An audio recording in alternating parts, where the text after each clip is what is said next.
ত্রিপুরার জন্য অতিরিক্ত কেন্দ্রীয় সহায়তা অনুমোদন করল কেন্দ্রীয় সরকার। গত বছরের আগস্টে ভয়াবহ ও ধ্বংসাত্মক বন্যায় ব্যাপক ক্ষয়ক্ষতির সহায়তা হিসেবে জাতীয় দুর্যোগ মোকাবিলা তহবিলের এনডিআরএফ এর আওতায় ত্রিপুরার জন্য 288.93 কোটি টাকা বরাদ্দ করল কেন্দ্র। বুধবার এক্স হ্যান্ডেলে একথা জানিয়েছেন স্বরাষ্ট্রমন্ত্রী অমিত শাহ। উল্লেখ করা যেতে পারে, বন্যার ফলে সৃষ্ট ক্ষয়ক্ষতি এবং রাজ্যের ক্ষতিগ্রস্ত মানুষের জন্য প্রয়োজনীয় ত্রাণ ব্যবস্থা প্রদানের বিষয়ে গত 15 ফেব্রুয়ারি নয়াদিল্লিতে কেন্দ্রীয় স্বরাষ্ট্রমন্ত্রী অমিত শাহর সাথে এক গুরুত্বপূর্ণ বৈঠকে মিলিত হয়েছিলেন ত্রিপুরার মুখ্যমন্ত্রী প্রফেসর ডাক্তার মানিক সাহা। সেখানে ত্রিপুরাকে সব ধরনের প্রয়োজনীয় সহায়তা প্রদানের জন্য মুখ্যমন্ত্রীকে আশ্বাস দিয়েছিলেন কেন্দ্রীয় স্বরাষ্ট্রমন্ত্রী। এনডিআরএফ খাতে এই অর্থ অনুমোদনের প্রেক্ষিতে প্রধানমন্ত্রী নরেন্দ্র মোদী এবং স্বরাষ্ট্রমন্ত্রী অমিত শাহর প্রতি নিজের কৃতজ্ঞতা ব্যক্ত করেন মুখ্যমন্ত্রী।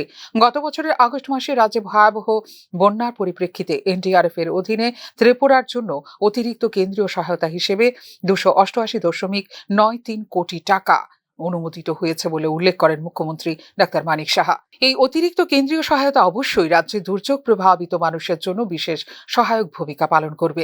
ত্রিপুরার জন্য বরাদ্দকৃত 288.93 কোটি টাকা নিঃসন্দেহে 2024 সালের বন্যা থেকে উত্তরণে ও উন্নয়নমূলক লক্ষ্য অর্জনে রাজ্যকে ব্যাপকভাবে সহায়তা করবে।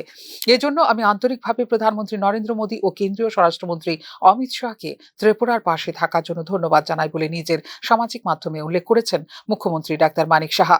আগস্টের অভূতপূর্ব বন্যায় রাজ্যে ক্ষয়ক্ষতির পরিমাণ প্রায় 15,000 কোটি টাকা।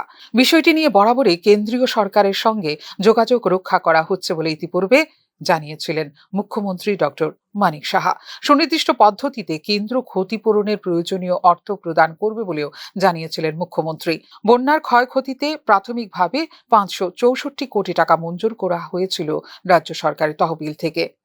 ফিওরো রিপোর্ট, নিউজ নাও।